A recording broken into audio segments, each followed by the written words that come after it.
Изменения, касающиеся каждого собственника недвижимости, обсудим в ближайшие несколько минут в программе «Интервью» в эфире Башкирского спутникового телевидения. Сегодня вместе с нами заместитель руководителя управления Росреестра по Республике Башкортостан Ленара Дегтярева. И я ее представляю. Ленара Ринатовна, здравствуйте. Здравствуйте. В августе вступили новые изменения. Они направлены на то, чтобы сделать кадастровую оценку более справедливой. Расскажите, пожалуйста, в чем суть? Ну, вопрос кадастровой оценки, наверное, у всех уже на слуху, особенно в последнее время. Всегда все говорят, что она завышена, несправедливая, неправильная, в том числе даже при прямых трансляциях, прямых обращениях к президенту Российской Федерации эти вопросы звучали. И вот в исполнении послания президента Российской Федерации Федеральному собранию был разработан этот законопроект, в том числе Росреестр принимал в этом участие. Основная концепция, основной посыл этого законопроекта – сделать процедуру государственной кадастровой оценки наиболее прозрачной, и чтобы кадастровая оценка в итоге была справедливая и наиболее приближенная к рыночной. Я, как председатель комиссии при управлении Росреестра по оспариванию результатов кадастровой стоимости, могу сказать, что да, действительно были случаи, когда кадастровая стоимость в разы отличалась от рыночной стоимости. И, конечно, это было несправедливо, да, неправильно. И в первую очередь нарушался принцип налогообложения, который еще был сформулирован в XVIII веке Адамом Смитом, что налогообложение должно быть справедливым, принцип справедливости. И вот именно этот законопроект, постарались проблемы, которые были, снять их, упростить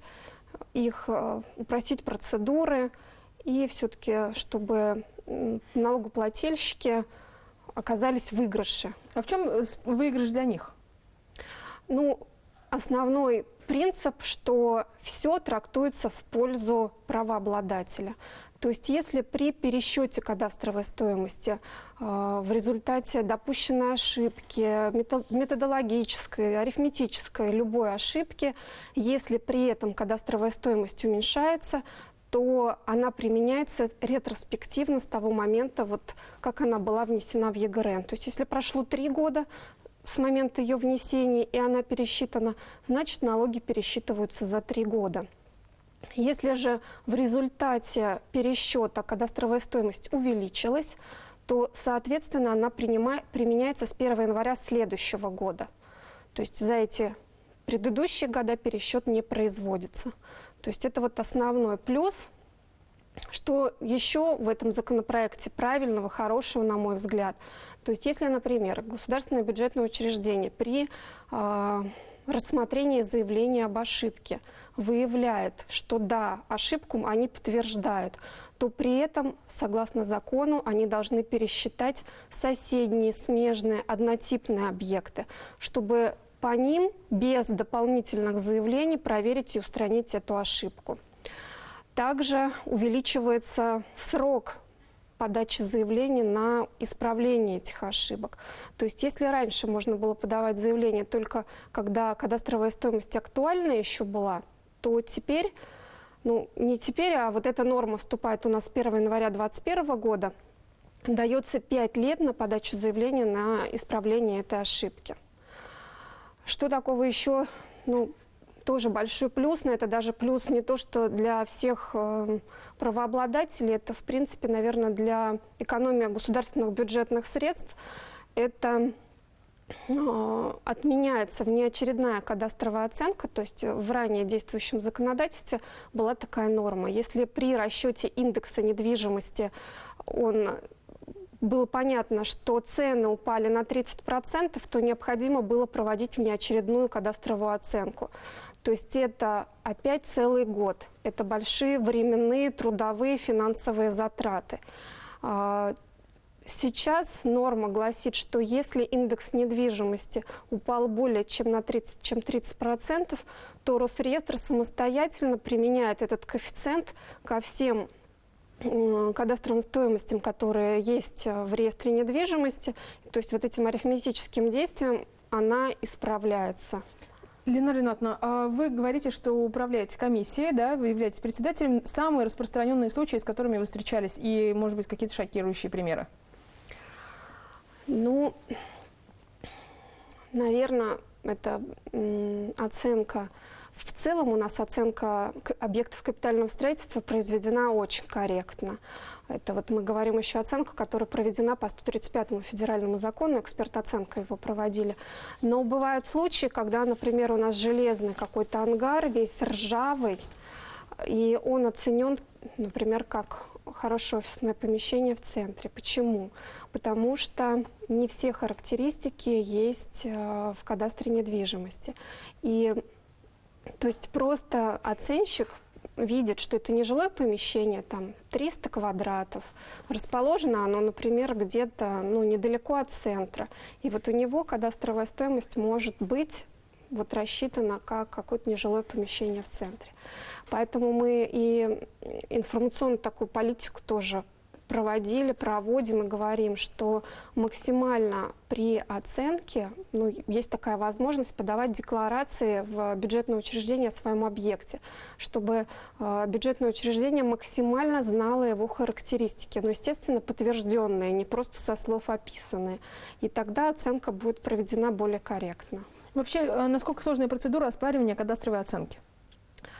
Она уже достаточно хорошо отработана, эта процедура, и я не скажу, что она сложная. Большая сложность – это подготовка обращения к оценщику и подготовка отчета о рыночной стоимости. Они не особо дешевые, так скажем. И вот этот законопроект, он тоже предполагает уход от этой процедуры, именно процедуры оспаривания в комиссии.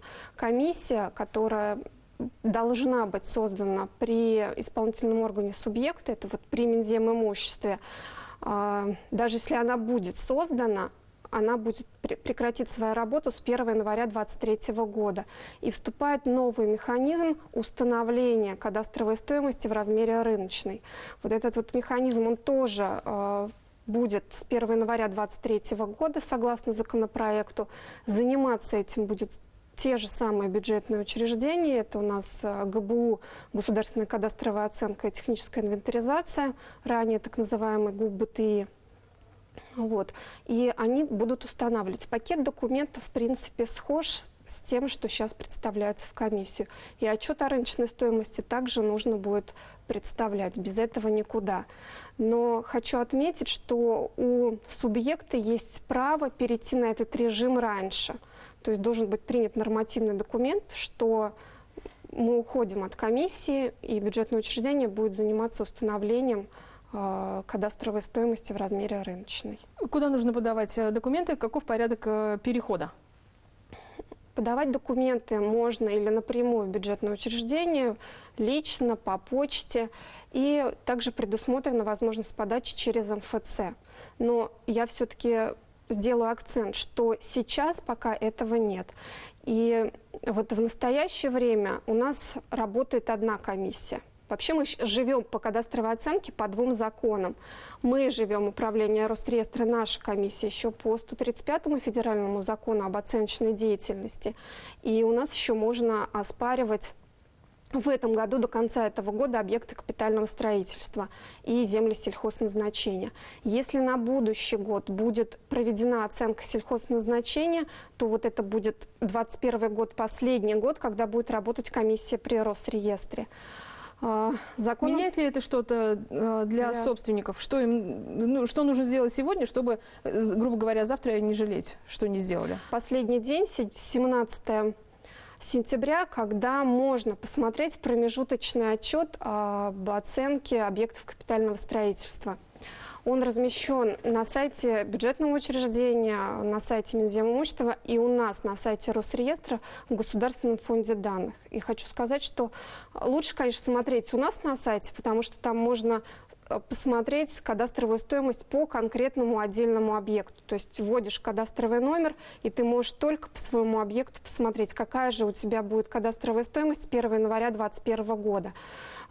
К сожалению, пока на сайте БТИ не реализован этот механизм, может быть и ладно, там можно скачать только отчет целиком. То есть вот по всему там 2 миллионам объектов, которые у нас проходят оценку. Ну, и если говорить глобально, то государство какие цели преследует, принимая все поправки к кадастровой оценке? Какой конечный результат должен быть? Конечный результат – это наиболее максимально, чтобы кадастровая стоимость была приближена к рыночной, чтобы оценщики, осуществляя эту деятельность, чувствовали свою ответственность. Поэтому для руководителя бюджетного учреждения предусмотрена этим законом ответственность вплоть до увольнения, если судом будет принято, если судом будут удовлетворены требования, которые предъявляются к бюджетному учреждению, что они отказали в установлении кадастровой стоимости в пересчете. То есть, чтобы они понимали эту ответственность, и в случае, если ошибка реально есть, все-таки ее признавали, они упирались и не говорили, что мы правы, все у нас очень хорошо. И, во-вторых, упростить все-таки процедуру для правообладателей ее пересмотра, потому что, как я повторюсь, не всегда у оценщика есть все характеристики, чтобы правильно оценить ваш объект. То есть, чтобы у нас правообладатели все-таки не занимали какую-то такую нейтральную позицию, а заранее в приоритете превентивно, так скажем, защищали свои права, смотрели промежуточные отчеты, подавали декларации о своих объектах. Если какие-то у них есть замечания вот к оценке, к промежуточному отчету, у них есть право подать эти замечания к бюджетному учреждению. Оно заранее, до утверждения отчета, их посмотрит и сможет устранить, уже там без каких-то финансовых затрат для заявителя. Ну и последний вопрос мы успеваем обсудить. Где и как жители Башкортостана могут ознакомиться с результатами кадастровой оценки, если коротко, если можно коротко? Результаты кадастровой оценки будут вывешены у нас в Госфонде данных после того, как они будут утверждены приказом Минземимущества. И на сайте, думаю, и у Минзема, и в нормативно-правовой базе, в том же самом консультанте. А узнать текущую, актуальную кадастровую стоимость также можно на сайте Росреестра. Справочная информация об объекте недвижимости. На публичной кадастровой карте это все бесплатно, достаточно быстро и просто, введя просто номер кадастровый. И если уже нужен юридически значимый документ, выписку о кадастровой стоимости, то ее тоже можно заказать бесплатно в МФЦ или через личный кабинет в Росреестре. Ну, в принципе, все достаточно просто. Спасибо, Ленара Ринатовна. Я напомню, что это была программа «Интервью» в эфире Башкирского спутникового телевидения. Не переключайтесь.